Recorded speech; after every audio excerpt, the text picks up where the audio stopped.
Hello guys, how's it going? My name is Dalren. In this video, I'm gonna ask and try to answer as best as I can, what is the best rogue spec for PVE combat in Battle for Azeroth for the patch 8.0.1. In this video, I want to give you guys my opinion as well as explanation with some extra detail of why I feel the way I feel, in order to help you guys decide, hopefully, which spec or rogue you should be playing. These kind of videos are very divisive sometimes, as sometimes people come in to honestly find out what spec they want to play. Other people come in to hopefully get confirmation to their own personal biases, hoping that the video maker says, your spec that you're playing right now, the one that you like, is the best one. But there are a few things to consider, like for example, balancing in World of Warcraft has always been finicky. Sometimes the pendulum swings to the right, sometimes the pendulum swings away from you. Sometimes the pendulum is right in the middle, where it's a happy medium and everybody is equal. But one of the things that everybody in the WoW community will tell you, to everybody chasing that high DPS dragon, everybody will tell you just play a class that you like, play a specialization that you enjoy. Because one way or another, eventually balancing will play in your favor. So it is a lot more worthwhile to play a spec or a class that you simply like or tolerate, rather than always trying to chase the highest DPS, because it feels like a never winning game. Now, I am going to break this video down in a couple different aspects. The first part I'll talk about are the Sims. Sims is not 100% accurate, and it never will be, but it does give us a bit of representation via simulations of what a class can potentially do and what a class can do in multiple iterations back to back in the program. But Sims never take into account the player's personal skill, position, lag, or even most of the mechanics into the account, so they are not 100% proof of the DPS you can pull, but they are at least a general representation that a lot of people are willing to accept. But we will be using Sims in order to show you guys where the specs are currently simulating at. Right now, you really have Outlaw and Subtlety, sometimes Subtlety taking the lead, sometimes Outlaw taking the lead, but both of those specs are performing very well compared to other classes in the Sims. And of course, there's Assassination tagging behind. When you take a look at the big picture, Assass is actually in the middle of the pack, maybe towards the bottom middle, but it's not performing that poorly at all. Even the damage difference in terms of the numbers is so much smaller. Like the margin of difference is around 1k, maybe even less. And that 1k doesn't really help if your group is failing mechanics. You can be the best at DPS as an Outlaw, but if you're failing every single mechanic, there's no way you're getting the boss down. As an Assassination Rogue, maintaining top DPS, even though you might be 1k behind an Outlaw, a skilled player in a skilled group will get to achieve more than the other player who can top damage but doesn't know how to play. So it's not completely bad. But why is Assassination behind the other specs? Well, there's a couple different things to explain. It is the beginning of the expansion. We haven't even had a raid tier, we haven't even got to Mythic Pluses, we haven't got to try the raid trinkets, so we are looking at a spec that's maybe behind on stats. Of course, haste was one of those stats that is very much sought out by just about every single class. It could be possibility of gear. Maybe the spec needs specific trinkets or Azurite traits in order to be viable. And of course, the more gear you get, the more balanced you will be. And as we continue into Battle for Azeroth, the more gear we accumulate, the closer we get to the competition. So even if it might feel like your favorite spec is a little bit behind getting specific gear, not just getting more gear, different varieties of gear, but specific pieces, specific trinkets, specific rings, is going to allow your spec to perform and even compete at the higher levels. The second part I want to look at are the strengths of each and every spec. Not all of them are created equal, so you're trying to find out who is strong at what, especially when trying to figure out which spec you should be playing. Outlaw, for example, has really good sustained damage, not really high burst damage, so for short-term fights, you're not going to get as much damage as some of the other specs and classes, but the burst AoE for Outlaw is absolutely phenomenal. The amount of damage you can put out without having to challenge into any specific abilities or get yourself any specific gear allows you to just blow the competition away, something the spec is naturally good at. Maybe you want to take a look at Subtlety. What is Subtlety strong at? Burst. Single target AoE, it doesn't matter. If it's a short-term fight, Subtlety can just obliterate the competition. Of course, they have a build for sustained PVE, and they do have certain Azurite traits that feed into sustained PVE. But if you want to go for big damage, big burst AoE, Subtlety is going to be the best at that. And then we have Assassination. Now, Assass plays more with damage over time. which means it plays a little different than Subtlety and Outlaw. While Outlaw, you need to keep spamming Sinister Strike over and over and over and dispatch as soon as you have it available just to keep the damage rolling. With Assassination, as long as you put the damage over time ability on the enemy, that's it. You can kind of just leave go and let the damage over time do the work. And you can have the damage over time be put on multiple different enemies. So once you have that dot, once you have that bleed, that's it. You have guaranteed amount of damage that it's going to do over time, which sometimes can make you feel like it has more of a setup playstyle. But once you have the bleed, that's it. You can just let the enemy go, move on to the next enemy and the next, and it gives a little bit of assurance and I guess freedom and flexibility in how you decide to deal damage. Also, Assassination is extremely good with your cleave with Garrote. Let's say you have 3 enemies, maybe they're close, maybe they're far apart. With Assassination bleed playstyle and how strong Garrote is, you can put Garrote and a bunch of bleeds on multiple enemies, watching them melt from a distance. So you have some specs that bring in a niche to the gameplay. Having a niche or a specific strength that is exclusive to your class or even spec is something that is valuable, and most people just simply overlook it. They're just trying to chase the highest damage in a specific situation. They're just trying to chase whatever the sims say. So you gotta take a look at all 3 specs and figure out what do they bring, what are they good at, and hopefully that helps you decide maybe a little closer which spec you're leaning towards. Do you want to play the spammy playstyle of Outlaw and Subtlety, but be able to deal big bursts of damage with Subtlety, or huge AoE bursts with Outlaw? Or would you rather play Assassination, which has a different pace, a little bit different structure, but also in a way that it dishes out damage, also have a uniqueness that other specs don't? Let's also talk about specific unique utilities for every single spec. We're not going to talk about Cloak of Shadows, we're not going to talk about Evasion or Parry, Feint. All the rogues have all these things. Let's talk more closer and take a look at what each spec brings. Outlaw, for example, brings a Gouge. Gouge in PVE can work and help you in Mythic Plus situations. In Mythic Pluses, when you don't have a kick or you don't have a stun, Gouge is one of those CC that not a lot of abilities DR with, as it is an Incapacitate. Unless you have a Monk or a Demon Hunter with Imprison, you don't really have a lot of abilities that mess with the diminished returns. So you're able to use Gouge in order to gouge the enemy on their cast. Maybe it's a spell you can't kick, or your kick is down, and this can allow your team in order to compete. But in raid situations, it can be kind of useless, as you don't really get to use Gouge on a boss fight. Subtlety is another spec that's very interesting. You have access to Shadow Dance, which gives you access to Cheap Shot on demand. This can sometimes turn a fight where a bunch of enemies might be casting spells trying to blow up your team, and you can dish out cheap shots all over the place, stun locking them, preventing them from being able to attack your team or attack your tank. Assassination is different from the other specs as you bring a Garrote. It is a silence. Whenever you open on enemies and you pop Garrote or Vanish Garrote them, especially if you talent into Iron Wire, you're able to add a 6-second silence on enemies.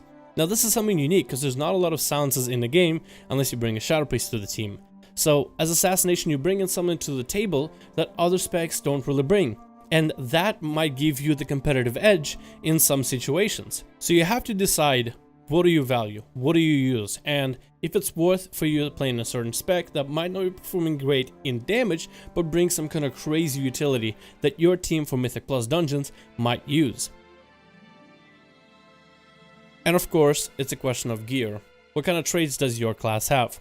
Are there any certain Azurite traits that you can bring in order to help your class do better? And trinkets. What kind of trinkets should you bring? Are there specific trinkets for your spec that allow you to do more damage because of the way it interacts with your abilities, or maybe even passives? Also, best in slot gear can honestly make a spec. If you bring a class, like let's say, talk about warriors. You have Fury, you have Arms. Let's say Fury needs best in slot gear in order to perform well, and Arms doesn't. In a game like World of Warcraft, you shouldn't be looking at a class like, oh, this class doesn't need a lot of gear. Okay, well then I'll play that class and I'll just do good damage. If you're someone who wants to commit your time to make a certain spec work, and you're willing to commit the time to get the best in slot gear, it'll actually just play along the way.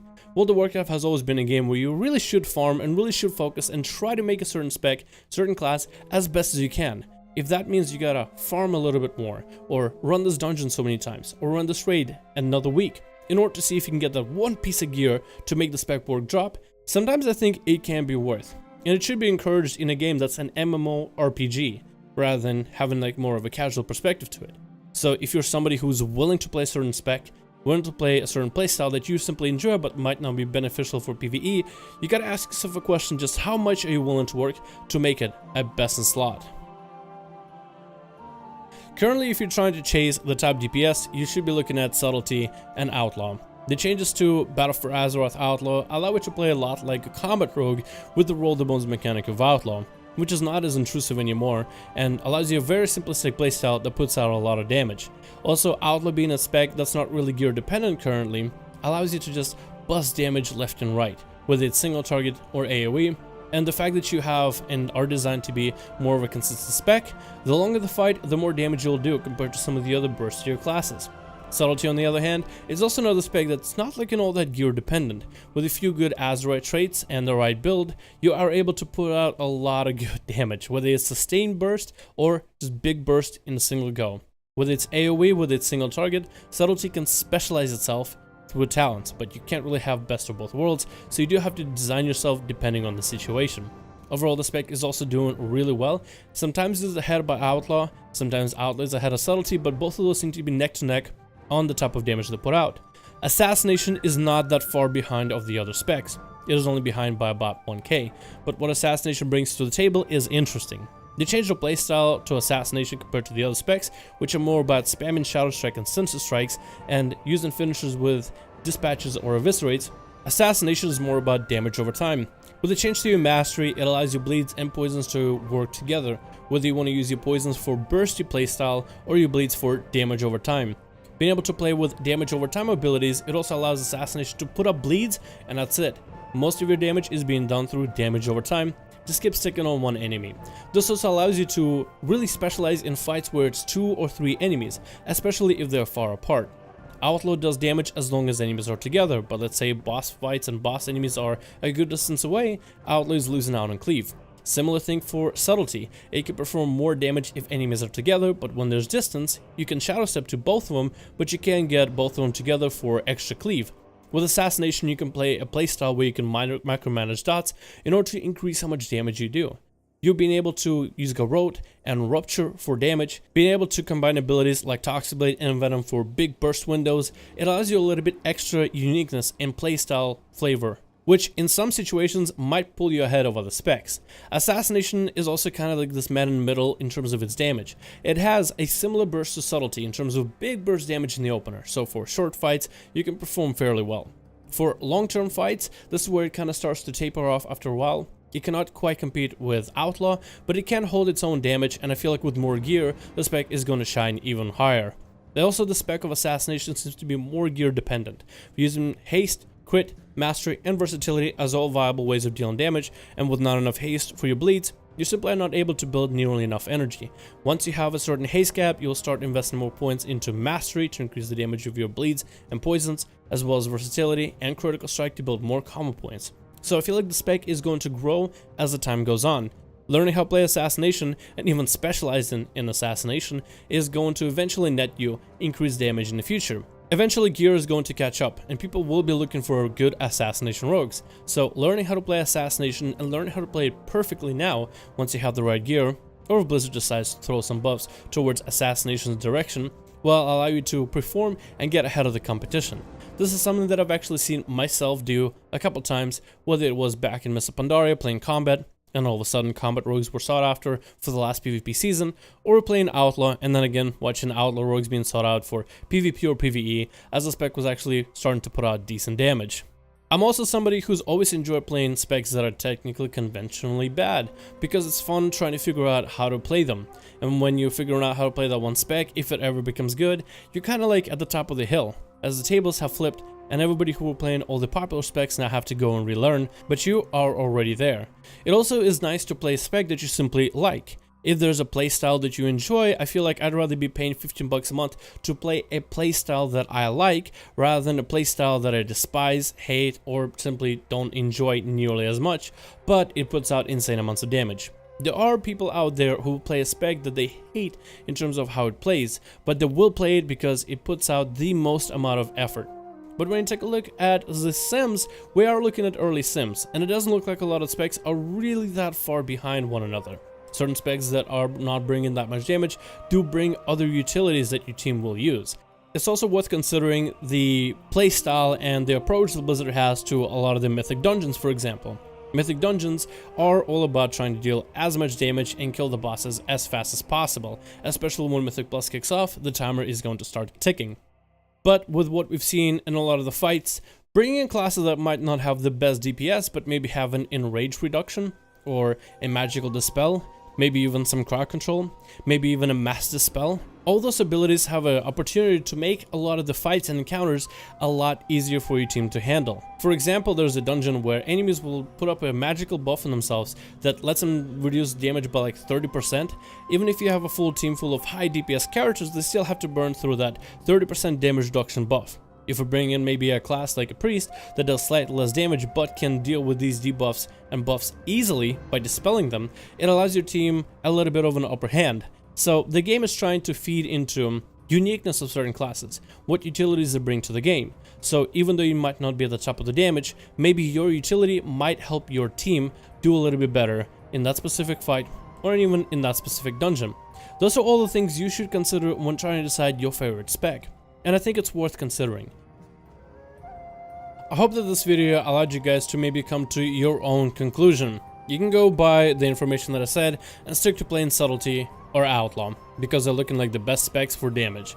But if there's other things you're worried about, maybe you like the playstyle of Assassination, you feel like it fits you better, and you feel like you can use it in a lot of the fights, maybe the silence is amazing, then that could be your decision there as well. For me personally, I've been playing Outlaw for a while, so I've been playing Combat and MoP when it was trash. I played Combat and WoD when it was amazing. I played Outlaw and Legion when it was kind of trash but then became kind of good. And I'm playing Outlaw right now because I enjoy the playstyle. It's hard for me to put down Roll the Bones, I'm just so into it, so I'll be playing the spec. But if I wasn't playing Outlaw, I think I'd personally be playing Assass. I feel like the spec is a little undervalued, but it has so much potential and so much hidden potential that people just haven't got to explore yet. So I am going to be playing Outlaw, but if I wasn't, I'd probably be Assass. Anyway guys, hopefully this video helped you guys decide which spec do you think is going to be best. Hopefully this video gave you guys the answer to what is looking like the best spec right now for Battle for Azeroth. But I also hope it doesn't detract you guys from choosing the spec that you want to play, whether it is the playstyle you like, whether it is the utility you enjoy, or simply you just like it because there's something about it that appeals to you. Thank you guys so much for watching this video. I do hope you enjoyed, and I'll see all of you guys in another one.